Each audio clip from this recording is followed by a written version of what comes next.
We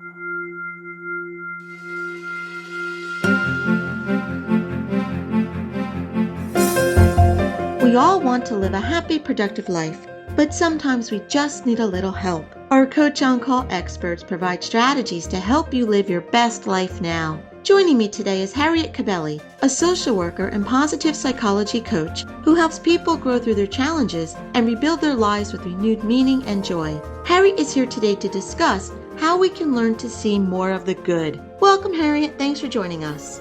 Hi, Joan. Thanks for having me on your show. It's great to be here. So, Harriet, we often see life as either the glass is half full or the glass is half empty. There are so many people out there that are negative. Can that negative person grow to become more of a half full person, or is he doomed to hold on to that negativity? So the answer is yes.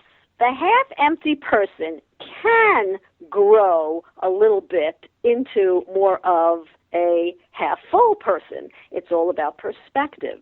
And really what it's all about, and what I'm going to talk about, is it's all about focus. And if you use the visual of a donut, which I love, do we focus on the empty hole in the middle of that donut and on all that we don't have and what we wish we had and what we're jealous that we don't have? Or do we focus on the sweets, on the icing and the colorful sprinkles on top, meaning on the good that we have? And we can train ourselves to take notice of more of the good. This is not to say we would become Pollyanna-ish and ignore the reality of our problems. The rose bush has thorns. That's reality. But do we focus on the thorns in our cautiousness to not get pricked and then end up forgetting about looking at the beautiful rose? Or do we take the necessary precautions and hone in on that rose? You know how kids have selective hearing? They tune us out when they don't want to listen or do what we say. Well, it seems as a society we have selective focusing, where we highlight much more on the negative and on the problems and almost ignore the positive. And we know the news certainly does that. Well, that gets their ratings up, but we're also into the drama of it. It's almost like we're addicted to it.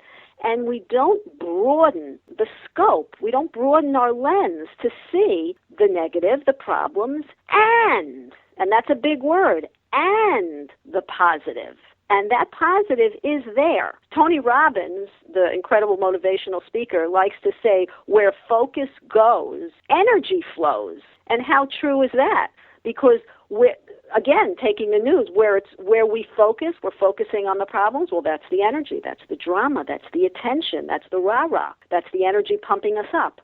But we can intentionally seek out more positive, and it will grow, because what we focus on expands. So when we see that beautiful flower, suddenly we start to see more flowers around it. And we say, oh my God, how come I never noticed this before? Well, because we weren't really looking for it. And Mr. Rogers had a great quote. He said, when I was a boy, I would see scary things in the news. And my mother would say to me, look for the helpers. You will always find people who are helping. And we don't always see the goodness. We just see the bad. So again, it's broadening our perspective, opening up that lens to encompass both.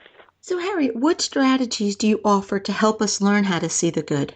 Well, before I address a couple of specific exercises, I want to say that the field of positive psychology came into being to address just this as an adjunct to traditional psychology, which looks at pathology and deficiencies and all that's wrong. Positive psychology looks at what's working. What are the strengths at play? And it helps remediate and problem solve and move into greater well-being. So it looks at what's going into living well and thriving. Again, not dismissing and ignoring problems, but coming at it from a different angle. And that takes me into a great exercise called WWW, which is not a website. It's called What's Working Well. And Dr. Martin Seligman is often called the father of positive psychology. He coined this term and this exercise. So look at your day, look at your situation, and think about or write down what is working, because there's always something working. So we need to zero in on the things that are going well. Somebody loses their job. Yes, that's terrible. But can we also see the fact that, does he have his health? Does he have a roof over his head?